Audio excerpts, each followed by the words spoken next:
All right, ladies Recorded? and gentlemen, I am super excited because this is day 3 of our virtual trading summit. And this is really a very special bonus with Mr. Stevenson Lindor. If any of you have been trading and you are part of our IML community, you know the value that this man brings to the table. You understand his passion for the education and making sure that you understand the core fundamentals so that you can actually be a proficient trader. And so I am not going to hold up any more of everyone's time. We're going to pass it right over to the one, the only, the myth, the man, the legend, Mr. Stevenson Lindor. Thanks for jumping on, Steve. Appreciate it. Thanks for the introduction, man. When people tell me, myth, legend, and I'm like, I'm not dead yet. I'm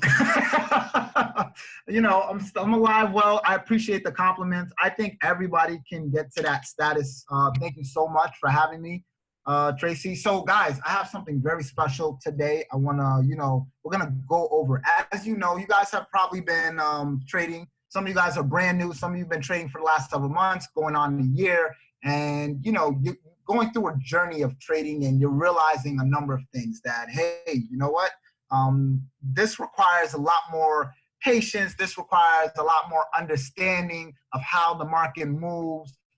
It doesn't just go up and down. It doesn't just drop all the way to your take profit. There's so much that factors into trading. Like literally you could have a 3-month summit just strictly on trading. And after that 3 months, you still wouldn't understand it in its entirety. So today what I wanted to go over is something very special, which a lot of people don't really cover, and it's actually entry points, right? Getting better entries in the market. Now, it doesn't matter whether, again, you're brand new, you're a seasoned veteran, you can use this on any time frame, on any currency, on any market, actually. It doesn't matter, not just Forex, but you can use this, trading stocks, trading futures, options, whatever, right? At the end of the day, as long as you understand how this moves, you can become profitable. Again, you need 3 things, and I don't know if you guys want to write this down, 3 things to become a successful trader. You need knowledge, right? You gotta have knowledge. You gotta understand what you're even doing. And that goes for anything. You wouldn't want to go to the hospital and have a doctor operate on you if you didn't have no knowledge on what he was doing, right? So you need knowledge. Number 2, you need money management, risk management. That is very key. A lot of people don't talk about that. That is very, very important. And unfortunately, majority of people who are not successful in trading literally doesn't even have to do with the knowledge itself. Some people actually have enough knowledge to be profitable. What kills them is the risk management, right? So we're going to talk about that today. A lot of you guys risk too much when you're in the market, right? Whether it be greed, just not knowing, just, because you got that signal from somebody who's calling all these trades in the chat, all these things that factor in. So, it pretty much makes you bad when it comes to risk-taking trades. And then number 3, which is the hardest thing, is discipline, right? Discipline is the hardest attribute for a human being to practice. Think about that. The most successful people in the world are very disciplined at what they do. Think about an athlete, right? All they're doing is the same thing over and over and over again. But think about how much time and energy they put, whether on the basketball field, the football field, the soccer field, right? Constantly going over and over and over again, putting that same thing. So a lot of you guys, you need to be disciplined in what you do. So if you have a set of rules and you follow it, you got to be able to follow those same rules every single day, day in and day out. You can't say, all right, I executed this trade this way and then it worked out. And then the next time I do it another way because I got lazy, I got sloppy, right? And that's the problem with people. We get sloppy. We get easily sloppy. And that's why it's very important to, always perfect your craft. Right? When you watch a martial artist, right? They're always perfecting their craft no matter what. Doesn't matter they've done it 10,000 times already. They're still using the basics, the principles, the same techniques to make themselves more efficient. So being disciplined is very, very important, all right?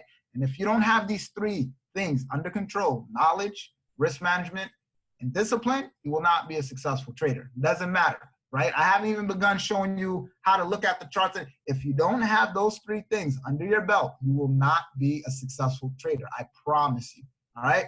So today's lesson is gonna be on entries, all right? A lot of people struggle. Don't let nobody tell you, well, it doesn't matter where you enter the market. As long as you enter the market, is eventually gonna go that way and you'll make money. No, no, no, no, no, right? There's actually a system on how you enter the market.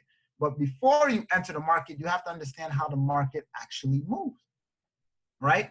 Now, I want you guys, there's some of you guys who follow me on IML TV, there's some of you that don't, right?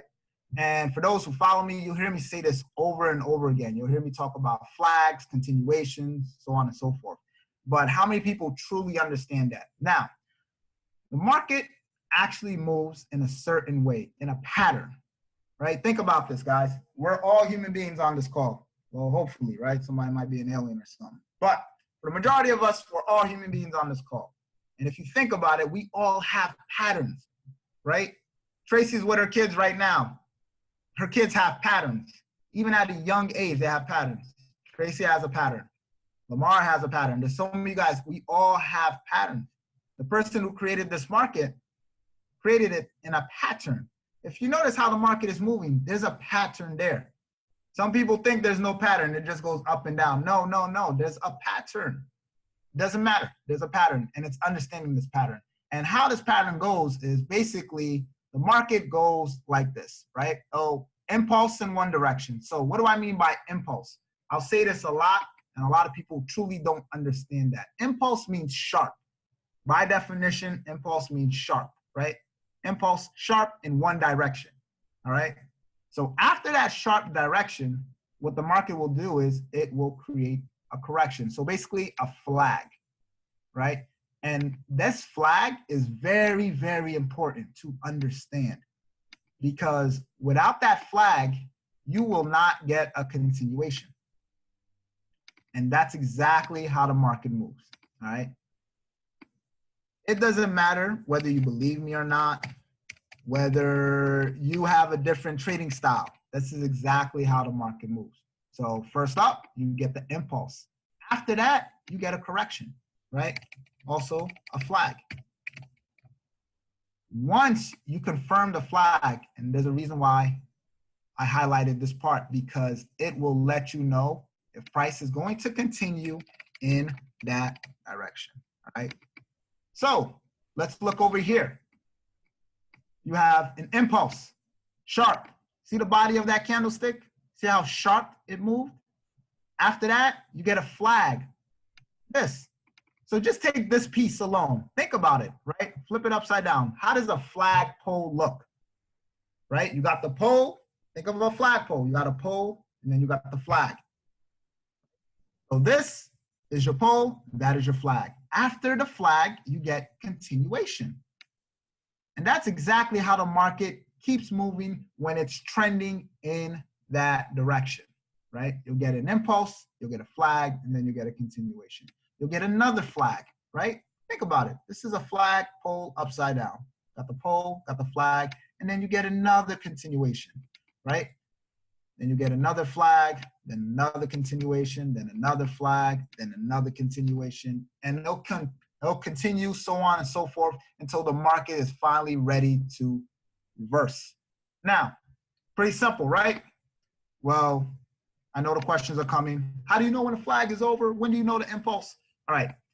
Now, impulse, remember, sharp. When I say sharp, strong candlesticks like this. Notice every impulse down, there was a strong bearish, or if we're going on an uptrend, notice bullish candlesticks. See the size of these candlesticks? That's impulse. All right? That's impulse. This is not impulsive, right? Little baby candlesticks are not impulsive. Something like that, that is not impulsive. And it's important to understand that, all right? Very, very important to understand that. Now, one thing you should always do when entering the market, and this is something that I always do, and you guys watch me on IML TV, you always see me use this, is you should draw trend lines. So if the market is trending, for example, right? I'm on the 4 hour here. Let's go down to the 1 hour, actually. Let's go back there.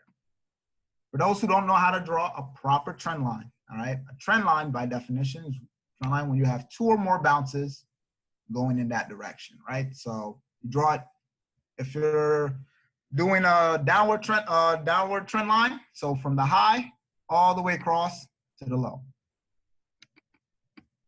If you're doing an upward trend line, from the low all the way to the current high, right? Now, as you can see, price respects my trend line. This is very, very important, right?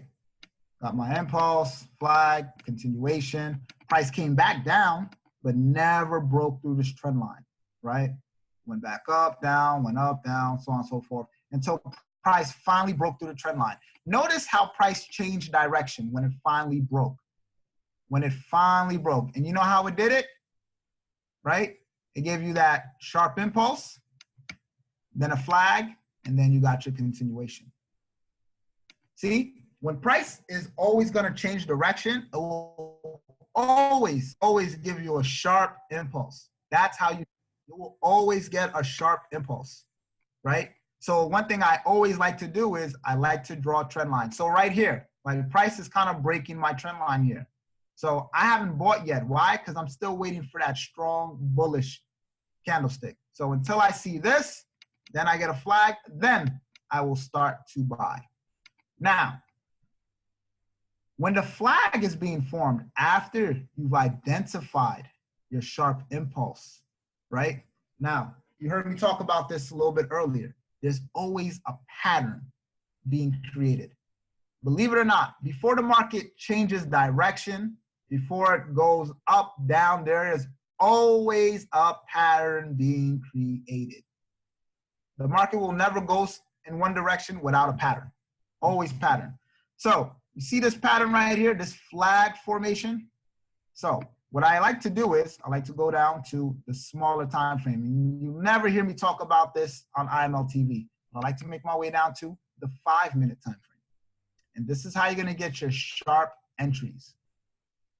So we're going to make our way down to the 5-minute, right? Let's go to that flag all the way up there.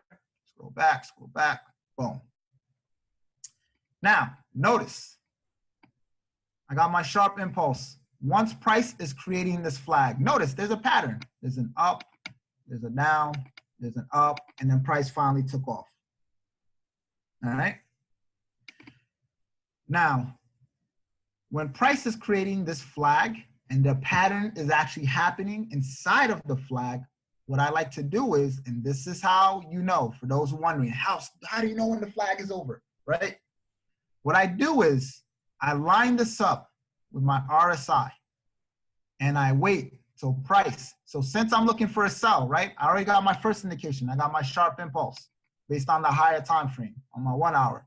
So this was broken down, you understand? Each candlestick is 5 minutes. So I use the smaller time frame, 5-minute, preferably 15-minute, one of those two, right, for my entry. So what I do now, while the flag is being created, since I'm looking for a sell, I line it up with my RSI. And as you can see, once price gets to overbought territory, so that'll be right around here, this is where I would sell. So now I'm selling at the height of the flag. See, this is the flag pattern. So I'm selling here. I have a tight stop loss, no more than 12 pips. See, right above here, not above here, above there. You don't want a 45 pip stop loss. Some of you guys have been doing 40, 50, 60, 100 pips, right? After today, you should not be having those big stop losses. Your stop losses should not go above max about 20 pips. About 20 pips. And as you get better with this, you'll learn to keep it down. So as you can see, I don't want my stop loss no more bigger than here, right? So that's about 14 pips. That's a tight stop loss. And look at this drop, just right here, over 70 pips. So you see the risk to reward? I'm risking 14 pips. Everybody on this call can risk 14 pips. That's easy. 14 pips is nothing. And then your reward is about 70 pips. And this is just off the breakout of this flag. Remember, after the breakout, you're expecting this to drop even more. So as you can see, when price dropped all the way to the floor, you gained about 124 pips, right? You gained 124 pips. So you risked no more than 14 pips, and your reward was about 120 pips, right? We want to keep the risk very, very small. And you can literally do this on any time frame, right? And we're going to go over a bunch of pairs because I really want you guys to understand this when you're trading, all right? There is always a pattern created before the market moves. So a lot of pairs that moved this week were odd pairs. So let's look at an odd pair, for example.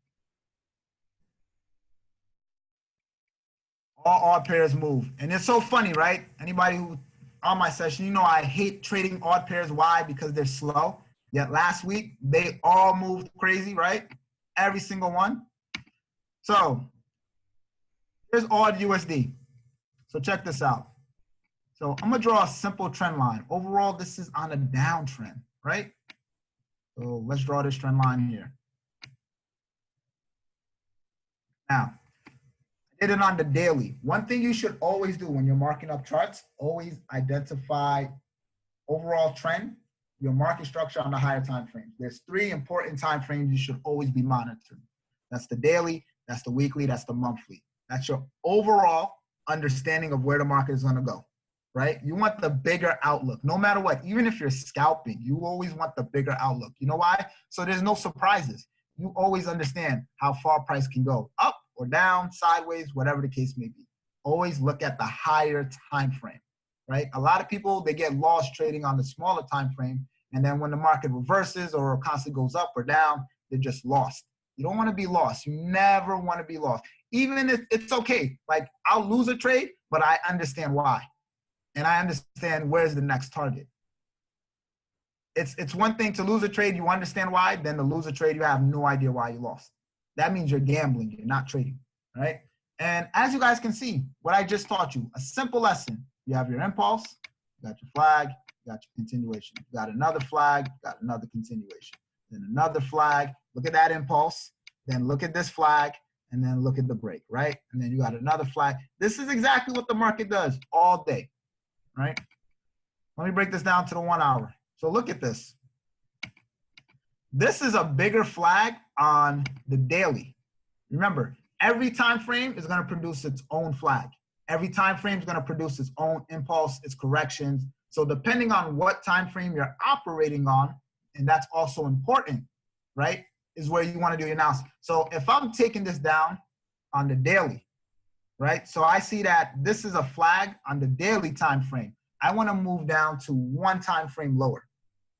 And as you can see, when this flag was pulling back, so I'm looking for the sell. How do I know I'm looking for the sell? Because overall, on the longer time frame, we are on a downtrend. Look, right? I drew my trend line here. Price is dropping. Until price breaks above this trend line, this structure, and creates a flag out here. So I would have to see an impulse, flag, then continuation up. I'm not looking for no buys. So even though this came up and you could have bought this buy, overall, this is a downtrend. You see that here? That's a downtrend. That's a downtrend, right? So how do I know when to sell here? Well, I identified this as a flag. Why? Because this is not coming up aggressive. Going back to the daily, notice what price did here, what price did there, right? So until I see strong impulses like this with a flag and then continuation, I'm not really looking for my buy. I'm looking overall for a sell. So I break this down, 4 hour. And it doesn't matter what time frame you're trading. Your job is to identify what is happening, what pattern is being created in front of you before you buy or sell. Now, I see prices pulling back. And what I do is I wait. And this is something a lot of you guys struggle with. You have no patience. A lot of you guys think you need to trade like every second. You're like crack addicts, right? Somebody who needs to just constantly always be hitting it. Like, no, be patient. This game is really about being patient. So what do? I wait till price gets near my trend line. and I want to see what happens when the market gets here. Notice when price got near this trend line, you see this big wick, right? Look at all the buyers that faked out. Look at all the people who bought thinking this was going to go up. No, you wait, right? I want to see what price does here. So I could have did one or two things. I could have let price come to this trend line. Notice I'm overbought on the 4 hour. So I could have sold here. And like I said, no more than a 20 pip stop loss, right? So no more than 20 pip stop loss. So about 18 right there. That means even on this fake out, price wouldn't stop me out. Or I could have waited till price broke out, created a flag, then continued up, or wait till price breaks this trend line. Because guess what? Even if price breaks the trend line, like it did here, and I'm going to show you a few examples, like it did even right here, there's always a flag that's going to be created. So I got the break here, and then look, pattern, flag pattern, right there.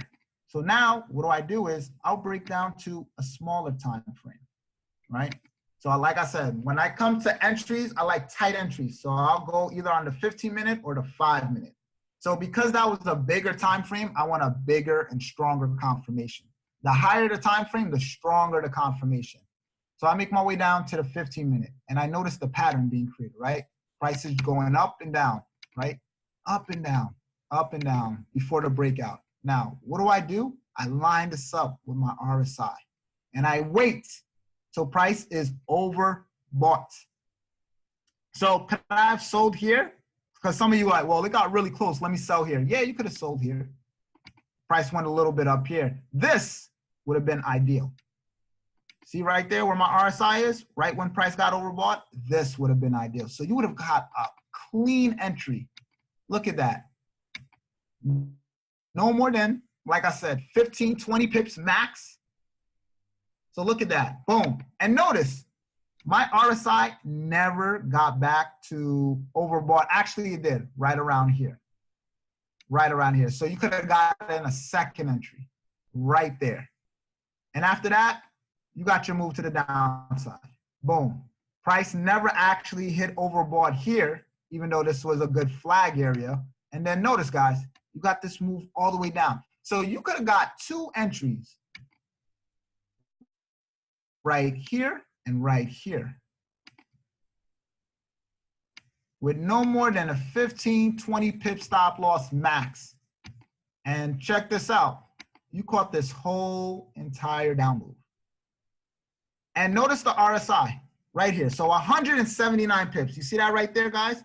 What I like about the measuring stick, you guys should be using this. This lets you know how many pips and about how long price will potentially take. So about 179 pips. So I risk about 15 pips, right? So to put that in, layman terms. So let's say I was using a standard, right? So that's 1.00. So a standard on a $500 account. So I'm risking $150 for a reward of $1,790. That's a good risk to reward. I'll take that setup all day. And notice, price never came back to the overbought territory. Notice how it just dropped and dropped and dropped and dropped and dropped. Price didn't get back to the oversold territory until here. So you would have caught two clean entries all the way at the top, and you would have never had to look back again.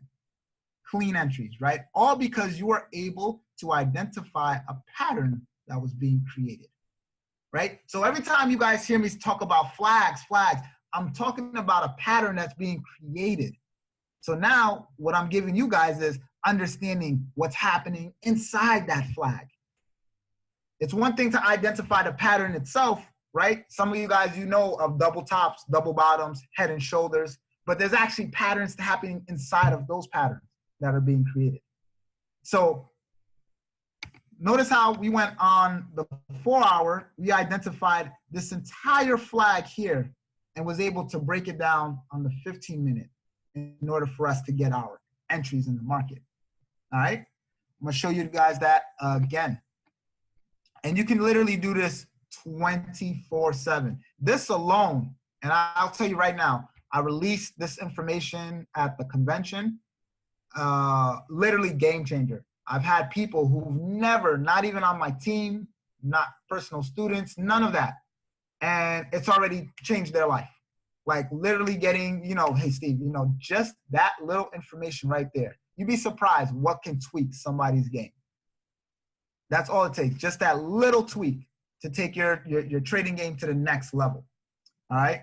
So we're going to stick to all pairs because those were the pairs that really moved. So Great Britain odd. This moved very big. I wasn't expecting that big of a movement. All right. So we're on the 4 hour.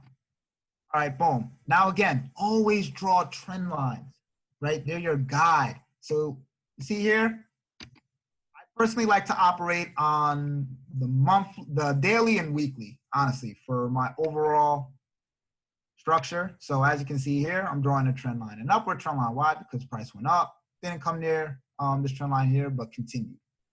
So boom. Always draw trend lines. Always draw trend lines. You're drawing them so you understand what market structure is doing. It's not the holy grail. Some people think trend lines are the holy grail or Fibonacci is the holy grail. Nothing is the holy grail. They're just a tool. If I gave you a calculator to use, right? I gave 2 people a calculator to use on this webinar right now. One person has great knowledge in math. The other person is a complete idiot when it comes to math. Who do you think the calculator is going to benefit? The person that understands math the greatest. So just giving them a calculator, you're just strengthening and giving them better odds to complete a task, right? So the better you get at using trend lines, the better you're gonna get at understanding market structure, right? So on the daily, we're on an overall uptrend for Great Britain oil. That's all I'm doing, right? Without getting to all the advanced stuff and understanding wave analysis and everything. Just using simple tools. So I noticed price bounced up, right? Price was leaning towards this trend line here, and then it completely reversed, right? So now, once we got the breakout here, right? How do we know? Now remember, on the daily, this just looks like one big uptrend. But remember, even inside of these big candlesticks, like this right here, there's flags happening on the smaller time frame. So price broke out. So perfect, right? Every time price breaks out of a trend line, so price sort of broke out here. But notice, there was no flag formation created outside of the trend line to continue down. There was no flag formation here that was created outside of that trend line to continue down, right? Flag formations confirm continuation of the trend. So now I go down to my 15-minute time frame. Aha! What do I have? I have a flag formation, right? I have my flag formation. So I have my breakout, and then I get my pullback. What a lot of people like to call them is retests, right? So I get there, boom. So I see the flag happening on the 15-minute time frame. Let's go back down, perfect. And notice, when price gets there, I line it up, literally. All you're doing is lining it up with, right here, with your RSI. But once price pulled back here, and I saw this oversold, I can look for my buy setup, right?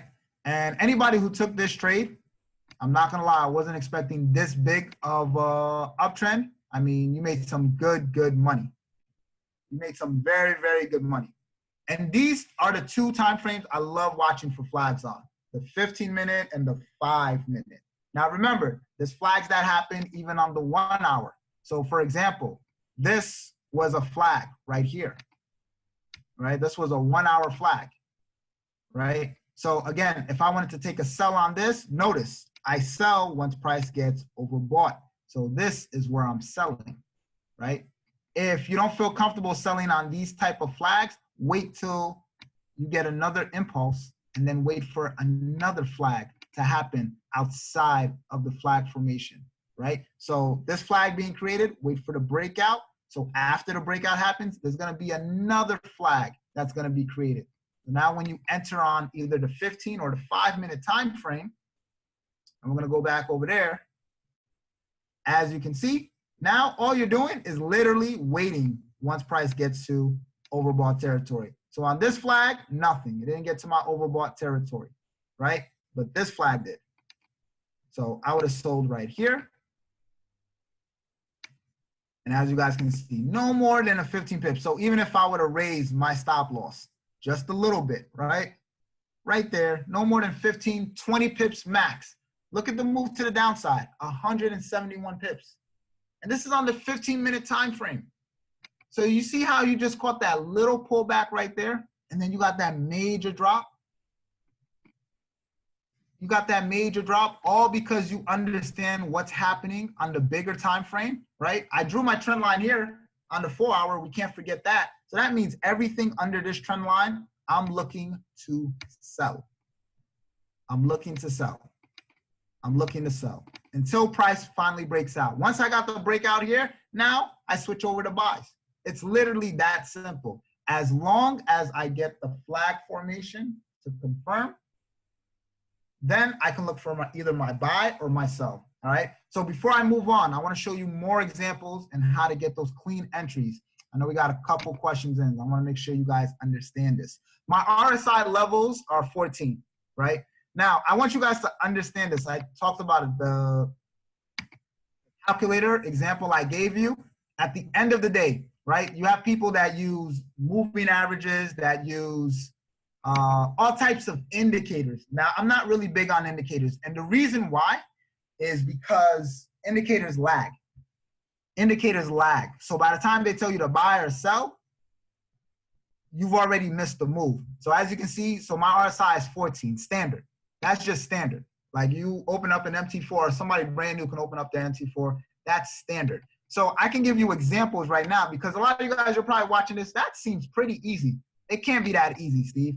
It actually is once you understand what's going on. So for example here, we have this big uptrend. So most people think because price is over bought on the 70, and for those who don't know how to use the RSI is, all you're doing is waiting till price is overbought, oversold. So oversold meaning once price hits 30, you're looking to buy. Once price hits 70, you're looking to sell. Look at what happened when price hit 70 right here. You would have sold right here, you would have sold right here, you would have sold right there, and you would have blown your account. So just because price got to overbought or oversold territory doesn't mean you buy and sell. Some of you guys have probably already learned that by now, right? Like, hey, RSIs or stochastics, or they don't work because every time it tells me to sell or buy, I do it and then it doesn't work. You haven't identified a pattern forming before you entered the trade. You see, these indicators only work as long as you use it in conjunction with a strategy that you already have in place. So if you don't have a strategy in place, you're not identifying a pattern, then of course it's not gonna work. So right now, am I looking to sell? No, I don't see no pattern showing me that a reversal is coming. So I'm not selling, even though my RSI says overbought. So that means technically by this indicator, this should be dropping, but yet it keeps rising. It keeps rising. It's been rising since, you know, August 3rd. So for all these people who are in sell since August 3rd, they're unhappy customers right now. You're in a 400 pip drawdown. Hopefully nobody's in a 400 pip drawdown, but that's a big drawdown. All because this indicator told you to sell right here. You see? You have to be able to incorporate anything that you use as a tool, moving average, Fibonacci, stochastics, MACDs, whatever it is that you use as an, you have to be able to incorporate it with a strategy that you already have in place. So when I'm trading and I'm telling you guys, wait for a flag, wait for this, I'm waiting for confirmation. Last week, somebody messaged me, Euro Great Britain. So Euro Great Britain I was waiting for an uptrend, right? I had my impulse, as you can see right there. Let's go on to 15 minutes. So right there, got a beautiful impulse, have my correction, and then I have my continuation. So one thing you'll realize during your trading career, some pairs operate differently than other pairs. So this correction, I was waiting for a big uptrend because I didn't like the way that it was dropping, right? If it was gonna drop, I was waiting for a stronger impulse and then move down. So basically what happened is every time price pulled back, and as you can see right here, because I've identified a flag pattern, I was looking for a buy. So I bought here, got stopped out. What I mean by stopped out, I mean break even. So I would enter the trade. Once I secure some profits, move up my stop loss, price would break me out. And every time price got oversold, which was right here, let me highlight this for you guys so you can see. So you had an opportunity here. You buy, because eventually price is gonna take off, right? Keep buying. So I kept buying, went up, took me out. Waited till it got into oversold territory again. Boom. And then kept dropping, kept coming down, until finally price took off. So this was like my last entry. I got in here, and remember, anytime price is moving in your direction, not only do you want to secure profits, but you want to draw trend lines because it should follow that trend line, right? If you guys remember, when we sold here on Euro Great Britain, I told you guys, wait for this reversal. We got that reversal, and we rolled this down. But when we got here, I said, look for a reversal back up because this wasn't coming down aggressive. You see how this downtrend, you see the body of these candlesticks? So it's telling you drop. And notice, you never saw these type of candlesticks inside here anymore. So once that stopped, I knew this was going to reverse and go back up. So same thing here. It was coming down, but it wasn't coming down aggressive. Once I got this drop here, then I knew. I said, okay, if price breaks below here, and you can watch it on my recording last week, I stated, if price goes below here, look to sell. And what did you know? Price broke down, and what did we get? We got a flag pattern. So what did I do? I zoomed in on that flag pattern, right? I wanted to see price create that flag pattern outside this channel, which it did. And what did I do? We sold right here. That was my sell opportunity. Boom. All because I was able to identify a pattern. Got the drop here. Got another flag, and then continuation. So now we're looking for this to go down even further. All because I was able to identify a pattern. That's all it is, guys, identifying patterns. So even on this reversal pattern here, we knew, like my group, we knew we were looking for buys. And every time, once this started to create ascending channel, so this is called an ascending, descending channel or a descending wedge, right? So where price is basically slanting, it's not moving in that current direction no more, but it's slanting when it's on a downtrend. And then after that, you're gonna get a big breakout. So every time price was oversold, we look to buy. We started buying here, we started buying here with no more than a 20 pip stop loss, and then boom, move to the upside, right? Same thing here. Price went up, broke. If price was gonna continue going up, it should have never broke my trend line. See that? So once it breaks my trend line, do I go the opposite direction? No. What do I wait for? I wait for that flag. Came here, remember, whatever time frame you're looking to enter on, 5 minute, 15 minute, hell, it can be even the 1 hour. If price is not oversold or overbought, let it go. There's always gonna be another opportunity. I would rather have my trade setups line up correctly, take the trade, properly miss, than, you know, try to force it. And that's another thing you guys gotta stop doing. A lot of traders like to force opportunities. Never force. let it set up, let it follow your rules. So some of my students, they caught this flag. I didn't. It didn't line up. It wasn't overbought. Price dropped. Okay, no problem. I know eventually we're going to get back to that territory, right? So I decided to move on to the 5-minute. I said, let's see what price does around this trend line here. Are we going to reverse completely or are we going to break down? Price broke down. It gave me the flag pattern. Now I was able to line it up. So I was able to enter here. And before the market closed, I got a nice drop, right? Again, I didn't risk no more than about up 12 pips, and I caught a nice 68 pip move to the downside. So you see how I keep risk very, very small? So when I lose trades, I have nothing to cry about. I don't complain, I don't worry, I don't nothing. Hell, when I lose trades, I'm happy. That means I'm out of a trade I shouldn't have been in. Perfect. Then carrying a trade for a long period of time, that's stressing me out, right? Some of you guys right now, you're waking up in the middle of the night, stressed out, looking at your phone like, oh my God, I'm still in this drawdown. Oh my God, I'm still losing in this trade. Oh my God, it's getting worse, it's getting worse. Oh my God, when do I need to get out? Tracy, can you help me? Leader, can you help me? The person who called the trade that you can't find nowhere, can you help me? I'd rather be in a trade, I lose 10, 12 pips, that's not gonna destroy my account, than be in a trade where I'm down 50 pips, 80 pips, and it's getting worse and it's getting worse, it's getting worse.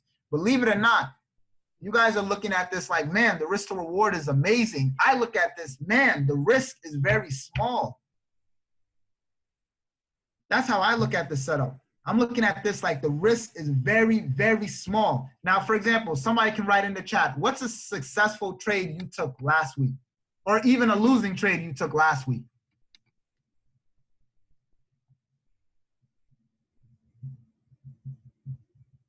GA, all right, we just actually went over GA. What's another pair?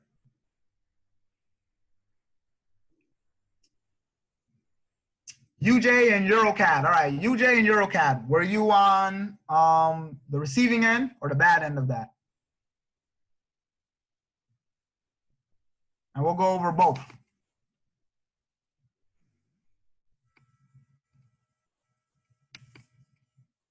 So you made money on both of them. So UJ, perfect.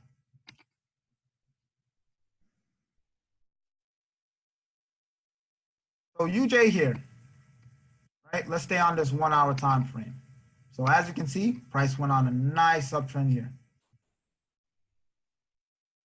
Notice the rules, right? You get your impulse, you get your pullback, continuation. As long as price pulls back, and then you continually looking for that buy. Got a nice impulse here, flag, so on and so forth, right? Until price finally reversed heavy, right? Then you got a strong impulse here, flag there, and then continuation. So this is an area we really want to watch for. Are we going to get an impulse down, then a flag, then a continuation, or are we going to get an impulse up, flag here, and then back up, right? So what was your entry point on that trade? If you don't mind me asking, on USD JPY, Shanika, if you remember, where you went on a buy, sell, and most people don't even realize the pattern that they're in when they're buying and selling. So I want to show you guys this, right? Last sell, that can't be right. You mean 114? Not 144. If you got in at 144, you'd be a billionaire right now. 114, all right. So 114 and you were in on a sell. Yeah, 140. You see where price is right now? 144 is all the way up there. So if you were on a sell on that, you shouldn't be on this call. You should be on a yacht somewhere. So 114, she was up here. Now check this out. Now you probably sold because somebody told you, hey, we're at the height of this, which is correct, right? You look left, you see this downtrend, you see that downtrend. So this is a very good area to sell, right? But again, what's your confirmation before selling? Now check this out. Price got up there, perfect. Broke my trend line, right? On a smaller time frame. Price broke my trend line on a smaller time frame. I'm looking to enter, right? And again, I love entries on the 15, on the 5-minute time frame. So I'll always fluctuate between those two. Now, after that break, notice I see flags starting to be created, right? Price hit the high, came down. There was a flag right there. There's another flag right here. This is a bigger flag right here. Perfect, right? So this whole time I'm seeing flags. And as you can see, price is getting near my oversold territory.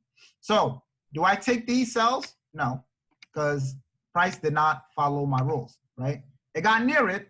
If you wanted to, right? Some of you guys are gonna get so good, you'll enter a little bit early. If you wanted to sell here, stop loss there, or like I said, no more than 20 pips, you're fine. But look what I did. I sold UJ2. I waited for this flag to be created.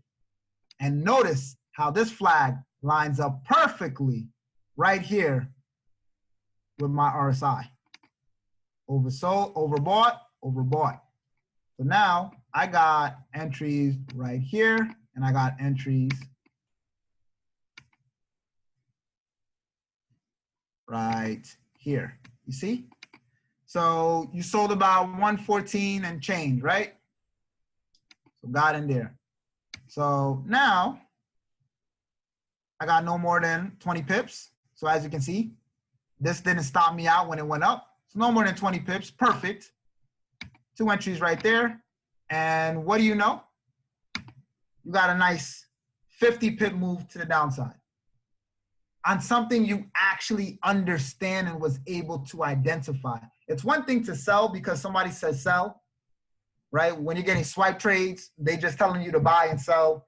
You know, you're getting calls and chats and everything. If you guys notice one thing about me, when I'm educating, when I'm teaching you, when I'm calling trades even myself, I never call a trade without identifying first what is happening.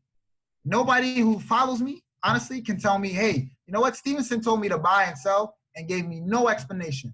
I always give you an explanation as to why you should buy and sell, as to why you can buy and sell, right? I was telling you guys, so that was an excellent trade you took there, Janika. You see there? So you probably didn't realize this pattern was happening when you were looking for that buy or sell setup. I did the same thing on CAD JPY. Anybody who took that sell last week. And I was in Chicago and I told everybody, I said, start looking for a sell on this. Why? Because we have a reversal pattern that's happening, right? So we were able to identify that one, price is pretty much at the weekly high here. Perfect. We're on the 5-minute time frame. This was a reversal pattern happening. You guys will learn about this if you don't already know. So this is what you call an ascending channel. So an ascending channel is basically when price is on an uprise and then it starts to slant. And then before you know it, eventually it's going to reverse. So that's what I'm looking for on GA and GN. Those big uptrends, eventually it's got to reverse. It's got to come back down, right? So perfect. Price reversed.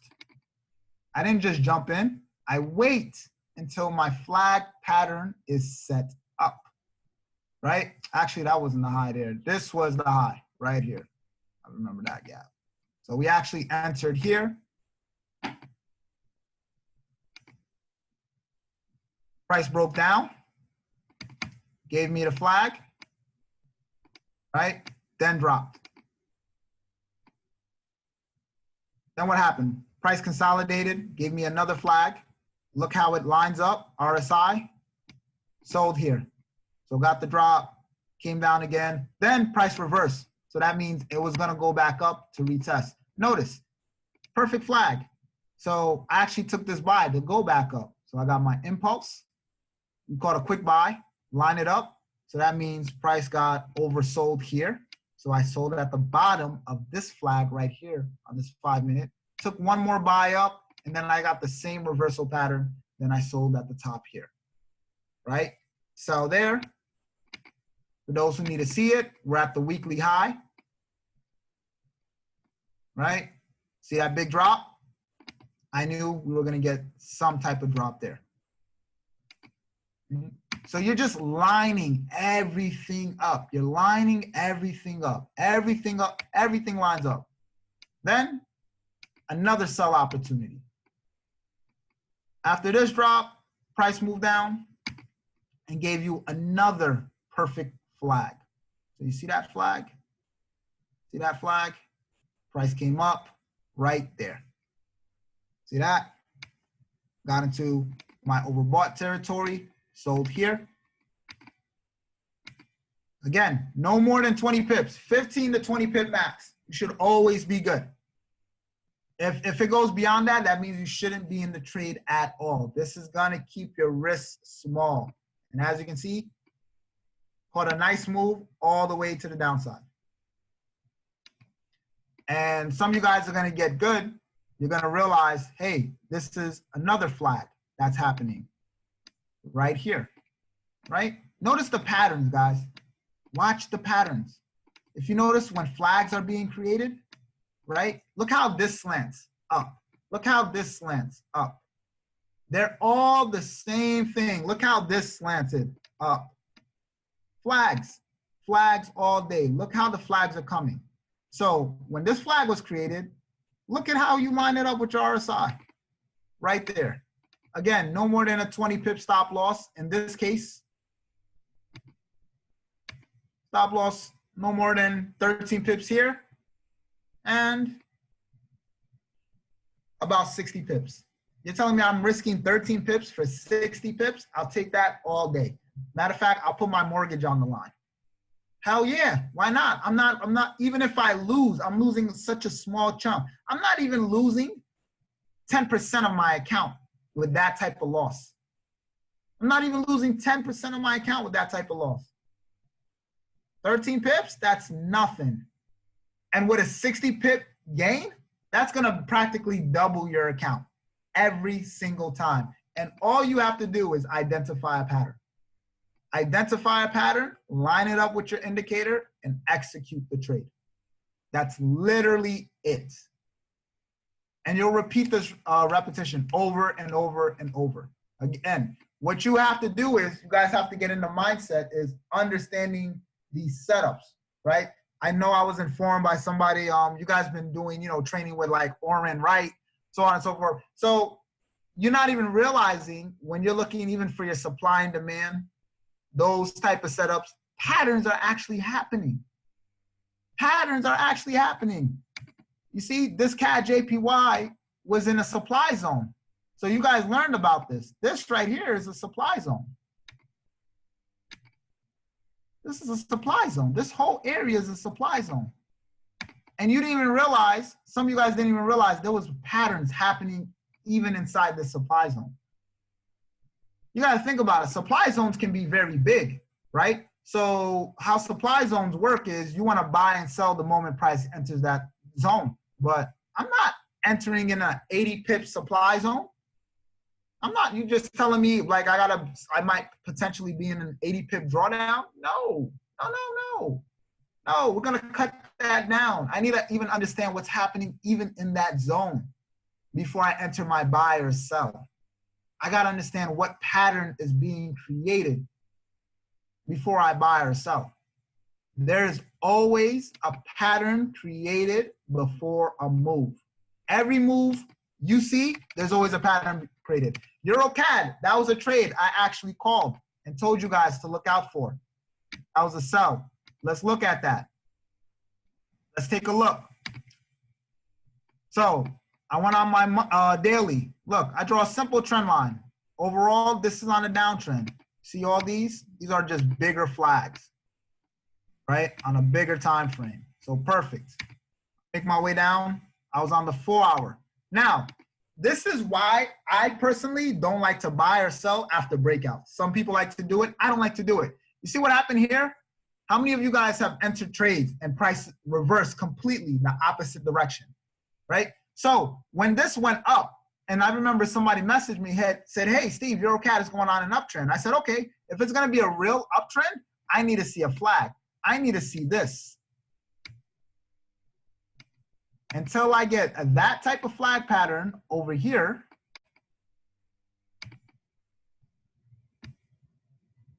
until I get that type of flag pattern over here, I'm not looking to buy. What did price do? Came right back down, and it came down aggressive, right? So I had my flag pattern right up here. And look, every time, even on this big flag that was being created, now this was a 4-hour flag, as you guys can see, but every time price got oversold, overbought, sorry, overbought. So let's say I sold over here. Again, no more than even 15, 20 pips, guys. No more than 15, 20 pips, right? So every time price came up here, I'll take this loss. Let's say I lose this trade. Boom. No problem. Took a small 15 pip loss. I wait because I've identified this is a flag being created. I'll enter here now. Actually, right here. This is where my sell is. Right? Came down. I caught at least 47 pips. So that means I make up for this small little loss with the 15. So take away 15 from the 47, right? What that leave you with? 32 pips. So I gain 32 pips. I make up for my 15 pip loss. Now I'm in profit of 32 pips, right? Or I move up my stop loss. Let's say this came back up again. Notice every time price comes back up at the top. So that means I'm selling every time. Why? I've already identified this pattern. This is a flag pattern. So that means every chance I'm getting to sell, I'm going to sell. So sometimes you guys hear me, hey, Steve, why you keep looking for a buy? Why you keep looking for a sell? Because I know eventually when it drops, it's going to drop. So I sell again. And what happens? Price comes up. So by then, I move up my stop loss. One or two things. You're either going to take profit. So that's another 50, 58 pips right there. Me, I like to hold on to my trades. Me, if I don't get at least 100, 200 pips out of my trade setup, I personally don't like it. I rarely scalp. So I would have got stomped out on this trade on break even. Not stomped out losing, but break even, meaning I moved up my stop loss in front of my entry. Price retraced on me. No problem. Guess what? I catch it at the high. What do I do here? Now I wait. I need to see if this is really going down. So after that, what did I get? My impulse. I caught another flag.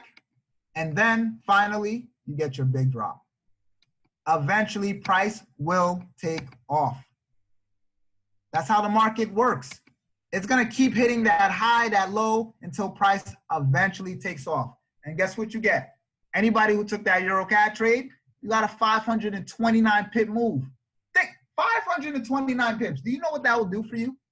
So to put that in perspective, on one standard, that's $5,000 right there. 5,290 bucks right there. So you're telling me I lost a 15 pip move, which is very small. That's laughable to me. When I lose 15 pip moves, I go back to sleep. That means the trade is just not ready.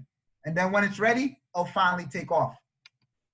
For all those who actually follow me on IML TV, how many times have I told you guys, start looking for buys on silver? Start looking for buys on silver. Start looking for buys on silver.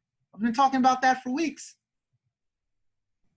Been talking about that for weeks. I said we are at an area where price is going to reverse. So every time price came back and hit this low, I told you guys, buy. Because one of these trades, it's going to take off. See? Once price got oversold here, I bought. When price came back down over here, I bought. Every time. And then eventually what happened? You're going to get that big breakout. You see this candlestick? It's going to eventually take off. And now you have traders who wish they were at the bottom here. I have students who bought at 14.1 and 14.2. They're good. This is going to take off. There is a possibility that this could drop down a little bit more, but no, eventually this is going to get all the way back up to high 16, 16, 17. And anybody who's ever traded a commodity, you know it pays out wonderful. Hell, you can put the lowest lot size on this and get a bigger payout as opposed to trading regular currency pairs. But how many times have I been telling you guys to buy silver, buy silver, buy silver? How long have I been telling you guys to buy Ripple. How long? I'm telling you guys to buy Ripple for a very, very long time. Guys, buy Ripple, buy Ripple. Eventually, this breakout is going to happen. What do you guys see here? Impulse, correction, continuation. That's how the market moves. Literally, it's going to give you that impulse first to let you know this is where I'm passively going. It's going to give you that flag. And once you get the flag formation, that is your confirmation. Price is going to continue going in that direction. So anybody who bought, when I told you guys start buying around 35 cents, 40 cents, guess what? This thing jumped all the way up to 75 cents before retracing back. And now I'm looking for it to come all the way back up there. Eventually in the next few months, reach $1. And I've been saying this for months. I say, guys, keep buying this thing because eventually price is going to take off. And when it takes off, you don't want to miss the move. You have to understand, looking at this, and I was here able to identify just this pattern right here. Like I said, before the market moves, there was always a pattern created. Eventually, we're going to get all the way back up to $3. So let me put that in perspective. I have somebody in my group. They put about $10,000 into this as an investment. So they opened up a Coinbase account, went on Binance.com, and actually bought Ripple. They bought Ripple at 35 cents. So you guys watching this right now, 35 cents. So that gives him 28,000 cryptocurrency in Ripple. When this gets back to $3, 85 grand profit off a $10,000 investment. And now all he literally has to do is ride the wave. So off this little lesson I'm teaching you guys here, you already see what's happening. We got our first breakout here. That was our impulse. What do you think this is? What do you think is happening right now? A flag pattern to go up. So eventually this thing is going to go back up. I promise you. If you've been following me, you knew I called this drop. I told you this is going to drop all the way back down here. I called it all the way back in January. I told you guys, this is not, people thought I was crazy with Ripple and Bitcoin. When I said Bitcoin is going to drop all the way back down to around $6,000, $5,000. People thought I was insane. Look what happened. Patterns work. If you understand the pattern, it will play out. Most of you guys, you've been watching patterns play out your entire trading career. A head and shoulder formation, M formation, W formation. These are just advanced patterns. So when you hear me talk about flag forming, all these things forming, I'm just letting that thing set up. So this right here, once price, well, it already has oversold territory right here. This is a great buying area. Don't be surprised later on in the week, you see ripples start taking off to the upside. All because I was able to identify a pattern, line it up with my RSI, and then boom. Now, the second thing I want to share with you guys, since we went over entries. So rules for entering the market, remember, you want to first mark up your chart, right? Then you want to make your way down to a smaller time frame. Now, once you identify a pattern, so in this case scenario, once you got your impulse, then your correction, all you're doing is, and honestly, you can do this on any time frame because they all do it, right? But for those tight entries, you want to mostly trade on the 15-minute, 5-minute, right? Some of you guys are going to get good. You'll even trade on the 1 minute. I have some students who do that, right? If you want to stick on the 1 hour, that's perfectly fine. Like I said, whatever, they work on all time frames, right? The only thing is, flag patterns on a 4 hour is a longer wait than a 15-minute, than a 5-minute. 15-minute, 5-minute, that happens pretty quick. So you'll go on the 15, 5-minute, and now all you're doing is once you identify the pattern that's being created. So in this case scenario, we got a big 4-hour flag. All you're doing is lining it up with your RSI. Once price gets oversold, overbought, and then you look for your buy. And then you have no bigger than a 15, 20. That's literally the rules. Some of you guys are going to get it down to even lower, right? Some of you guys are going to, hell, I don't even need bigger than a 10 pip stop loss, which is great. The lower the risk, the better. Even when you lose the trade, you're not losing much. Some of you guys, you'll open a brand new account today of $1,000. You'll lose all of it within less than 24 hours. That's insane. That $1,000 should be able to last you for the next 6 months to a year, even on the losing end. That means you have great risk to reward management, which a lot of you guys really don't have. All right. Now, the next thing I want to share with you guys, if you're on TradingView, you should be on TradingView. Everybody, I recommend it. All right. It's very, very important. The reason why is you don't want to do all your markups and analysis on MC4s because a lot of your brokers are very manipulative. Yes, brokers are shady. They'll change the candlesticks. They'll do all types of crazy stuff. So TradingView is a third party, non-biased, you know, you're whatever they're telling you, that's pretty much the move. All right. And not only that, you get better tools. You see the market a lot better, as you can see overall. So it's a very good thing to use.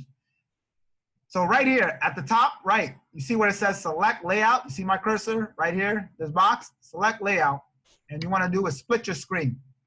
Now, I'm going to show you a little trick. So like I said, all odd pairs last week had a very big move. So I'm going to go to Australian dollar, right? So as you can see, odd weakened big time, right? That means the odd dollar weakened. And not just the US dollar gotten strong, but odd currency was just weak last week. Now, right here, you can look at just like the DXY. So for those who don't know what the DXY is, that's the dollar currency. So that's the US dollar currency. You can look at, you know, whether the US currency is going to get strong or not. You can do that with every other currency. A lot of people don't know that. You can do that with every other currency. So how do you do that is you'll put in that currency. So like odd. And then what you'll do is you'll put WCU, which is the World Currency Unit. See that? And this is basically your measuring stick. So notice, you see that? So that means if the Australian dollar is getting weak, there's no way for odd USD to rise. That means I'm looking to sell. So same thing here.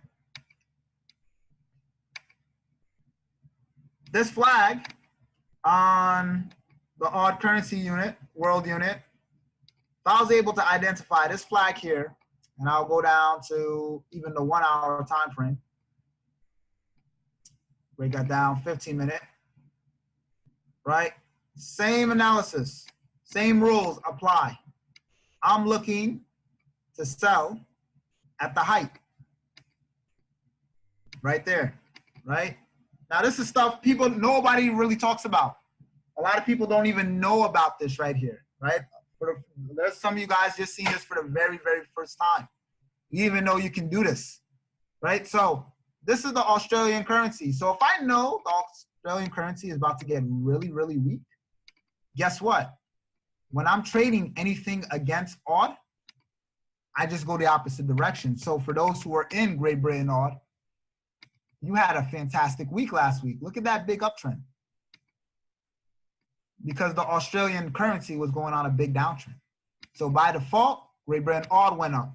By default, Euro odd went up. As you can see, by default, odd JPY dropped. Look at that. Out of all the Japanese pairs, yen pairs last week, that's funny.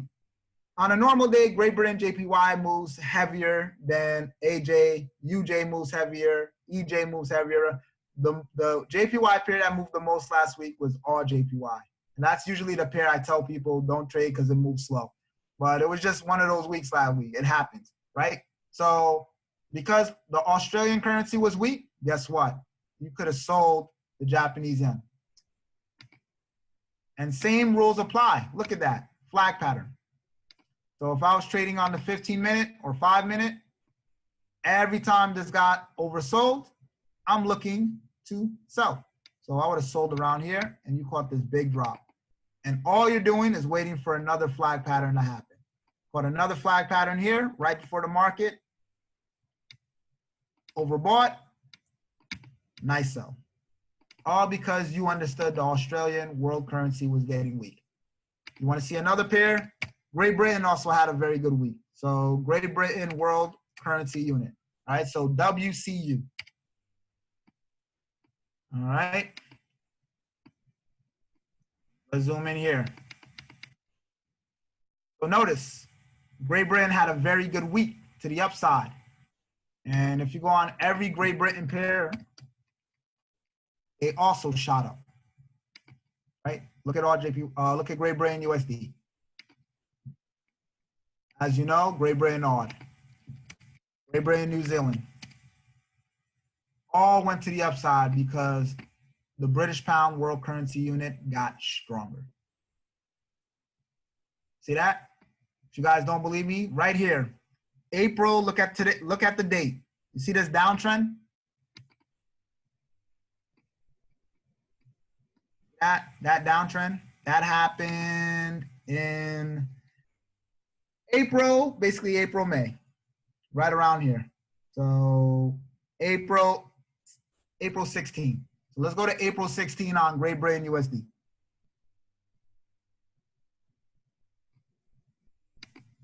Let's do that over here. April 16. That's May.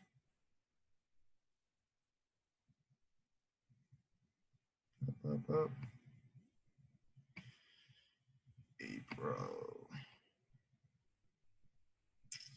Oh, there we go. Right. April 16, right there. See that? What do you see? Downtrend. Right there. Downtrend. See how that got weak? Because the British pound got weak, so that got weak. Another example, one more. Japanese yen, world currency unit. So Japanese yen.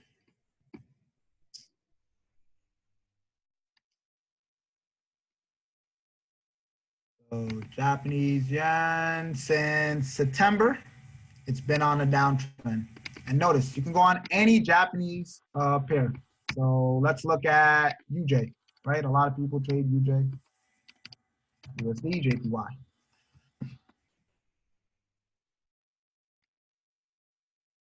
That was on September 6th.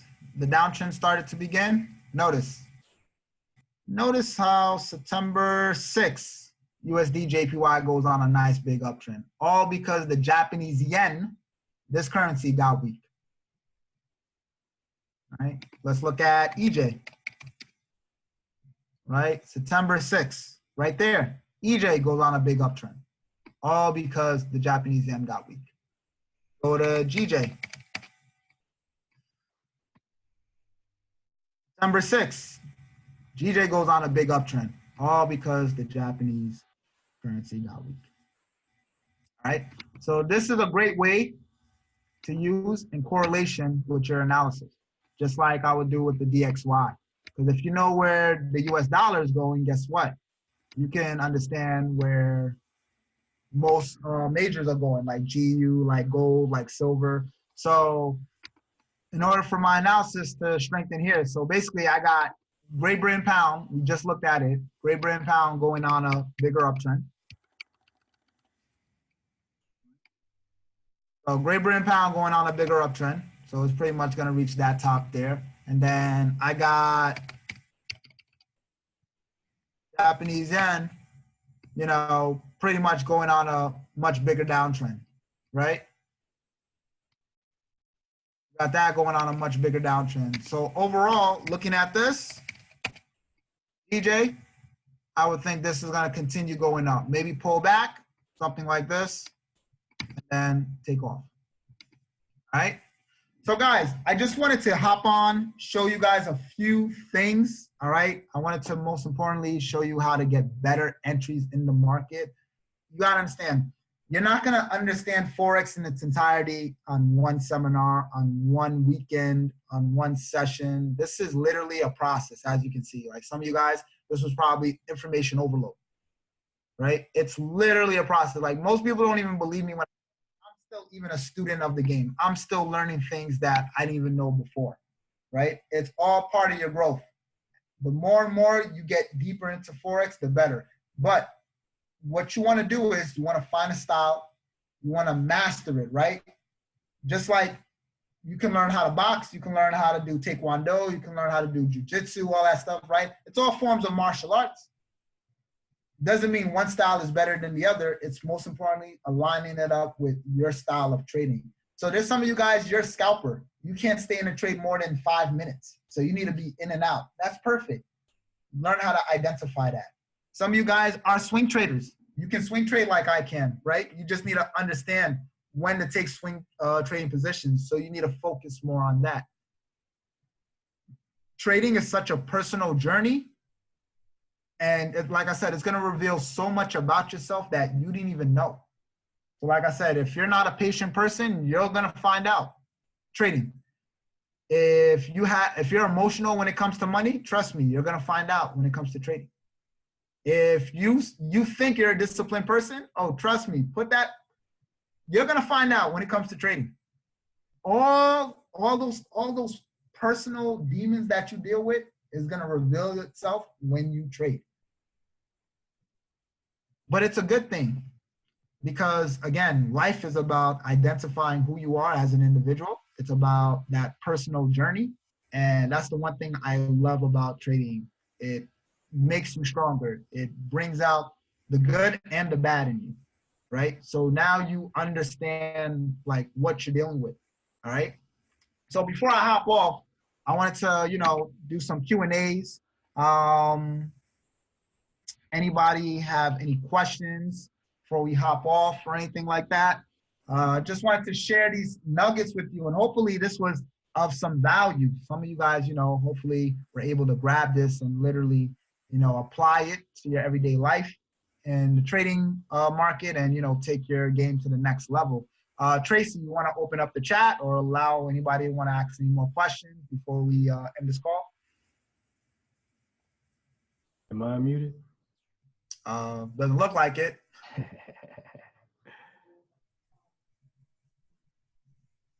So you can hear me. Looks like Tracy stepped away. I can hear you. I can hear you, bro. Yeah. Just one question. So my biggest thing is like taking a second position, because like right now it's like I do a little bit, but I'm kind of iffy. You know what I'm saying? Like if I'm in profit, I'll let it ride. I'll remove my stop loss in the profit. But taking a second position, I'm like, nah. So what do you?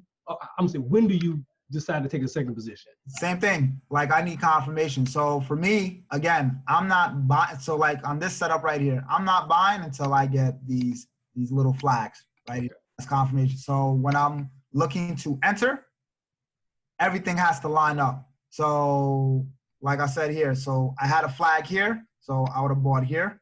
So that's perfect. That lines up exactly there. You could have gotten a second one right here, right? Because this never came back down here. So you're good. And then, so you got two positions here. Once this takes off, then I wait for another flag to set up. And as you see, I got another one set up. So now I got 3 positions.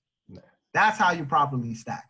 Right? Okay. So market finally reverses, turns around, and then you gotta, you'll either get stopped out on break even or you'll decide to cash out, depending on where you're at in the market. Okay. Thanks. That's how I stack my trades. I don't just put 100 orders in the same entries like so many people do, right?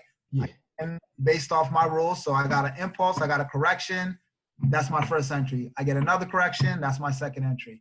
And I get a third flag, that's my third entry, and so on and so forth, right? Thanks. Sometimes you might not get all those opportunities. Like when EuroCAD dropped 500 pips, it dropped actually aggressive. It didn't give you a lot of opportunities to get in for flags, as you can see. It just kind of dropped. So this was really your only opportunity to sell here and up here. So if you were lucky, you just had 2 stops. Some people probably stacked, and just got lucky there. But me personally, I always wait for a flag for my. Thank you. Welcome. I know you've seen GN this week. I'm just stuck on that because I missed that move, and I'm just stuck on that, man. Oh yeah, no, like and that's why I don't like news, for example, because there was like no news last week, but yet like all took off. Great Britain took off, so that's the market. But I wouldn't look for buys. Like definitely, this is dangerous territory because that's what I'm thinking. You're pretty much at an area where market is about to reverse. So you see here on the weekly, overall, this is going to come back down. Right. Because this is your structure. That's your impulse. Yep. Price reversed. Setting that for that uptrend. Now we're in a territory where price can reverse at any time. So if you look for any buy, you better be in and out, because when this drops, it's going to drop aggressive. Okay. Thanks. Yes, sir.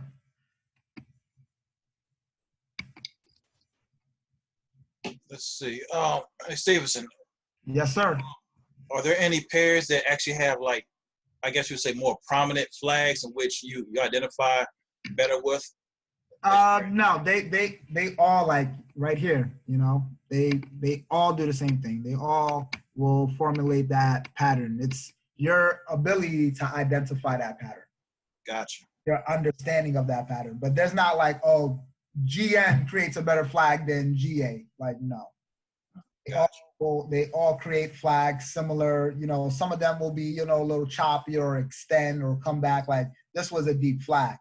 But if you guys actually remember, this was a flag that I called, right? This kept pulling back. This was a while ago. But I kept looking for this buy. And that's the thing. You see, every time price got oversold, I was buying. And then it came back down. And I was buying. And then it came back down. But eventually, it's going to take off. And that's what happened. It took off. So that's the thing. Some people will get impatient because the price doesn't move right away. But that's what the market does. It wants you to get impatient, get out of your position, and then it takes off. So I remember when I called this trade, I was looking for it to go up around here and then reverse. I did not plan it to go all the way. This actually beat my expectations. But that's a good thing, because now I can look forward to this big drop that's coming. Awesome. Thank you. Yes, sir. Anybody else?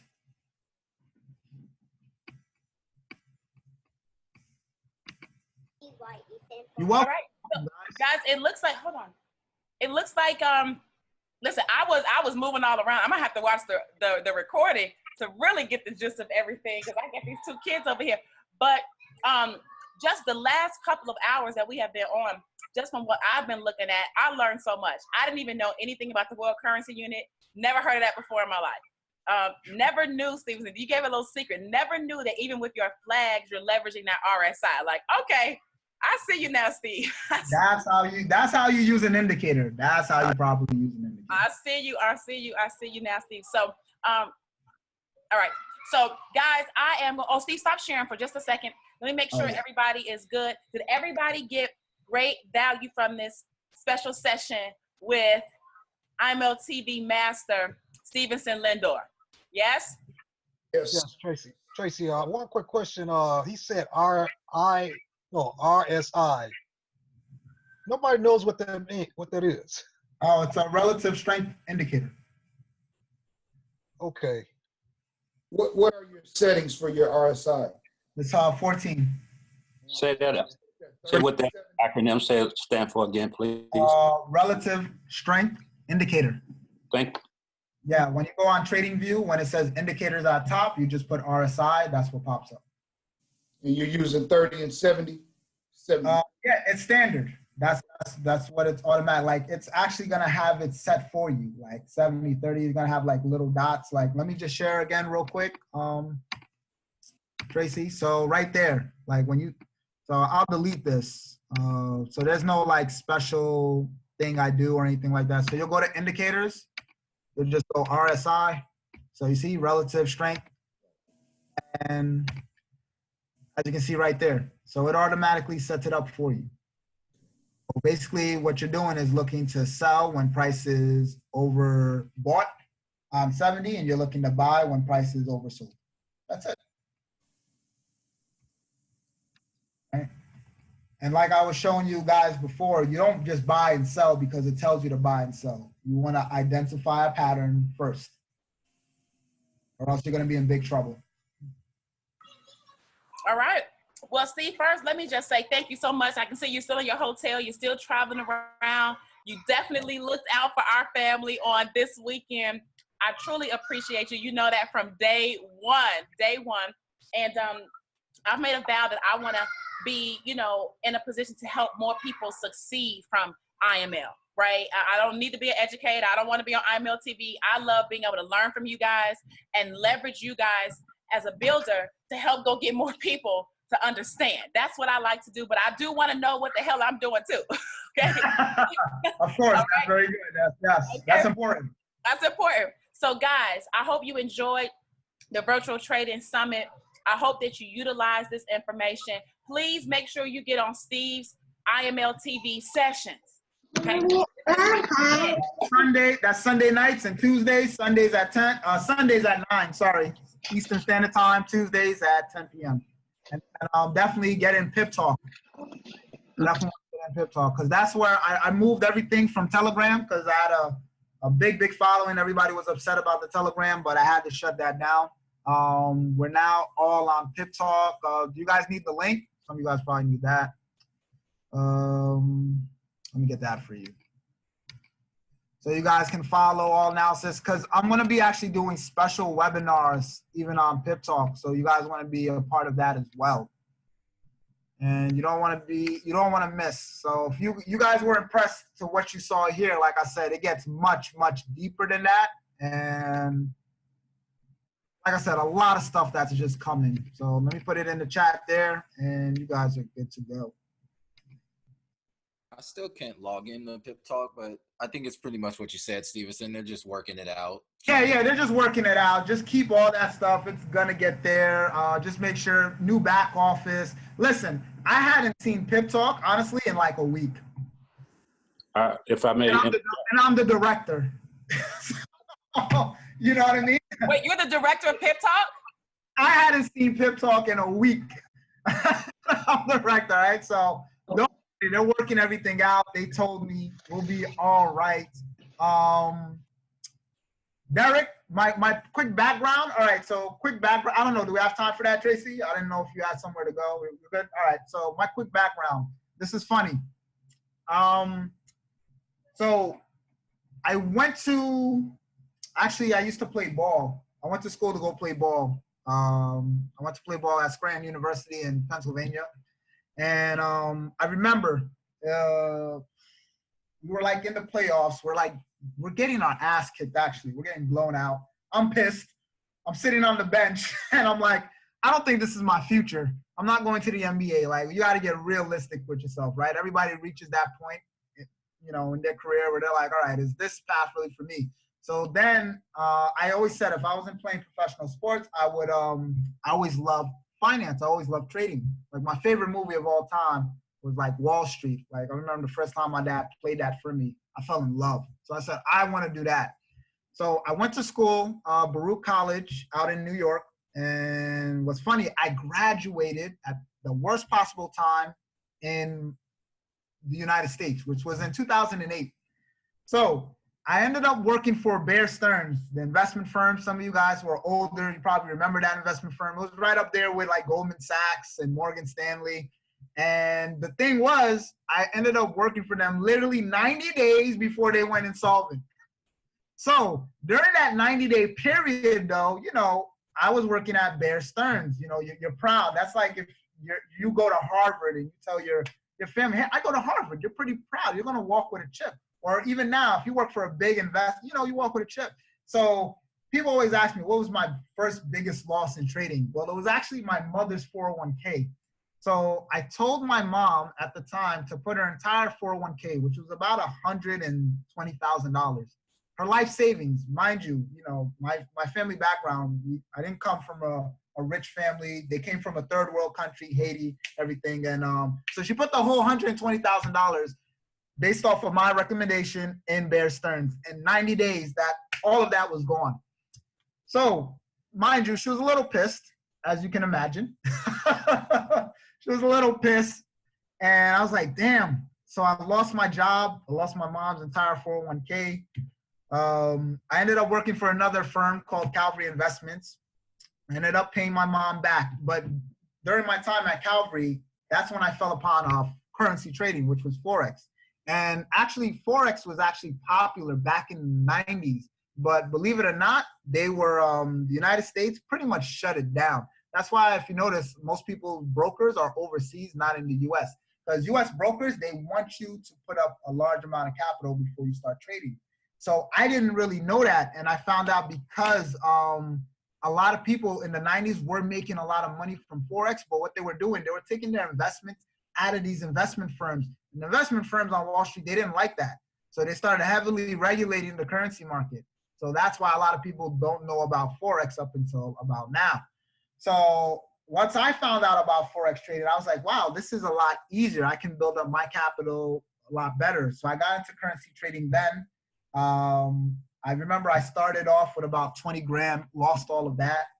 I traded again about $10,000. I built it up, lost all of that. You know, I remember my dad telling me like, listen, are you getting better or worse?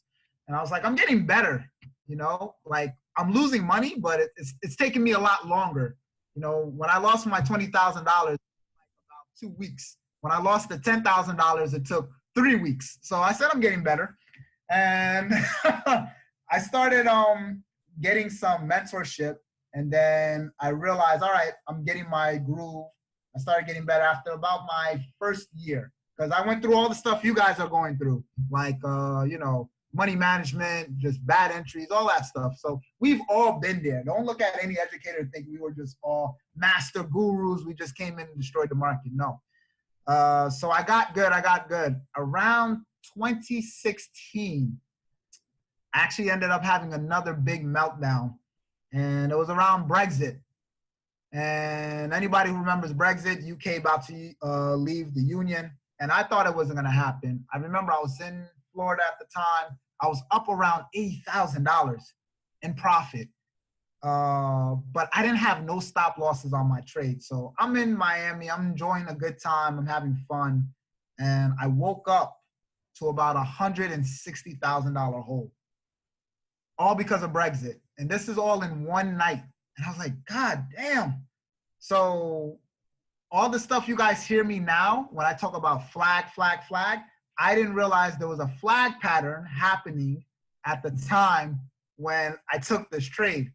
So that's when I discovered flag patterns. And that's why I tell you guys, it's so important to understand these patterns that are happening in the market, because it will cost you a lot of money. So once I figured that out, and then, you know, after a few reconstructing, my business partner, Garrett Roberts, for a lot of you guys who don't know, Garrett Roberts is the guy who basically found this company. He brought me on board. He was like, yo, Steve, I want you to be an educator. This is something that you really want to do. This is my first network marketing company. I've never done network marketing prior to this. The reason being, not that I don't like people. I don't like putting people in positions where they're going to lose. Like, I'm a great salesman. I can sell anything, but I know the average person sucks at selling. So I couldn't, you know, the lotion, potion, travel, all that stuff, I couldn't do it, because I said, that's not duplicatable. So when I came to this platform, and me, Garrett, and Christopher Terry, we got on a webinar. We were on a call for about 7 hours. I really had to grill this guy. I said, listen, I'm not putting my name on this if I do not, you know, believe in you, the system, and everything. So once we figured out, all right, this is the path to go. I like the products, the services. We can really turn this into $1 billion company. That's when we said yes. And basically ever since then, we've been on a roll. That's how all you guys ended up here. And as you can see, what I love about IML is we're always evolving, right? We're not perfect. I'm not here to tell you we're perfect. We're the greatest or anything like that. But we do evolve. We do get better. We set the standard. And most importantly, we're always looking to improve.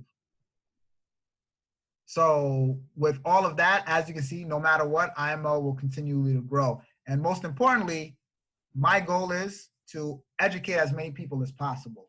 I love seeing people win. I have hundreds of people who come up to me, and, you know, people that I don't even know, literally, oh, because of you, I took $2,000 to $30,000 to $50,000. I'm retired. I don't work at my job no more. Like, that's my goal. So to help as many people as possible, you know, become financially free and independent, you know, is absolutely amazing. So that's it. That's still my journey. That's how I got to IML. That's where my trading background comes from. So for all you guys, I lost $1,000. Trust me, I know how you feel. But yeah, I've seen worse, as you heard. Seen much, much worse. It's a part of the game. And when you love something, no matter what, no loss can ever hurt you or, you know, put you down. It just helps you grow, evolve, and become a better individual. So, you know, people are like, you know, how do you have such a big following and all these things? Because I've actually been through it. I've gone through it. As I just shown you, I'm not showing you stuff that's just made up, right? Some of you guys have been on trading sessions or you've watched certain people. In theory, it sounds good, but like I talked about earlier, can we execute? How can we execute? So it's about the execution. And once you get the execution down, you know, it all comes together, and literally you become a walking ATM, and then you don't need nobody. You know, like Tracy said, she likes building and all that stuff. Like, that's great. But when you know you can make $20,000, $30,000, $40,000 on your own, you don't have to talk to your dog, your stepsister, you don't got to convince your uncle, nobody to join your business. That's just great. Now you don't have to compromise yourself. You don't have to give up on your principles, your values. You don't have to feel like you're selling your soul in order to make a buck. You can, you know, because the skill set that you learned and you were able to master, just like you did anything else. You learned how to ride a bicycle, you learned how to cook, all those things you were able to put to use. Now you can do it for yourself. And most importantly, now you can pass that along. So some of you guys have kids. So now you can really provide generational wealth. Generational wealth is passing on knowledge and information that's gonna make sure that wealth gets continued on. That's exactly what the rich and wealthy do. I've worked with them for a number of years. That's all they do. They're just passing along information. So if you're in a position right now, for anybody who's on this call, and you're struggling and you're wondering how are you going to take care of your kids, learn a skill set that's not only going to change your life, but the life of your kids. That's how you change your community. That's how you uplift them. Those e-learning centers learning the same history over and over again is not going to do nothing. That's not going to uplift your community. That's not going to get you out of your 9-to-5 job. It's just not, you know, that's just the reality of it. But learning what the 1% of the world know and applying it and then passing it on to the next generation, that's what's going to uplift you. That's what's going to take you to the next level. Like, I got a nephew right now, you know, he's already learning Forex. Like, it's a part of his curriculum. He learns Forex. I don't have him playing cartoons and games on his phones, on his apps. Like, he has credit repair apps. So at already 8 years old, he knows how to fix credit. I already got him trading Forex. I already got him doing all those things. So now by the time he reaches 15, 18 years old, he's already he knows how to create income for himself. He already understands the game. This is how you pass on wealth. You can't leave it up to other people and expect your school system while you're at work. Oh, the school system's teaching my kids. It's not going to get it done. You're going to keep falling into the same cycle, which we are already in, and it's going to keep continuing. So, you know, my goal is to educate, inform, and make sure that you guys are enriched with knowledge that actually you can apply and better yourself. Make sense, everybody? We understand that? Absolutely. And Steve, thank you for sharing that, the insight, because I know that all of us have lost money, right? I mean, oh yeah, coming into IML, you know, and people like, oh my God, I lost $300. Like, oh my God, right? And then when you really hear a story like, listen, I lost my mom's 401k. Yeah. Like, all right. Right? You gotta be a little bit more humble and like, okay, listen, it's not his 401k, his mama. That was my mom. Yeah. To this day, she still beats me up. I pay for her Lexus and she still gives me problems. So no, trust me. Well, we certainly appreciate you taking your time on this afternoon, guys. I hope you got the value. We'll make sure that the recording gets put up in the members area. And we appreciate you, Steve. Thanks so much. Absolutely. Definitely.